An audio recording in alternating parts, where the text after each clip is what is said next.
usigbona kore sepa mesiamina benala ama iba nurusi mele ne ma fanya dukole ngo ne ma twali dina fia o ma bubo le nkumala agbo ma ti dodola enyesia mabana ma jengo o ma na popo na so ma gba kobli gbo ma nga matiola ma tokasi no nusi o la de blu komala ana o bana jesi bana nye ho ade kemagalio abobo ma uka enyesia re abobo ma uka enyesia bobo ma uka enyesia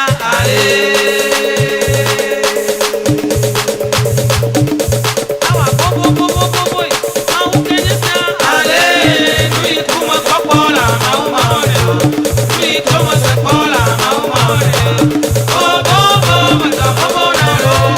ela Yesu Kristo ma bobo na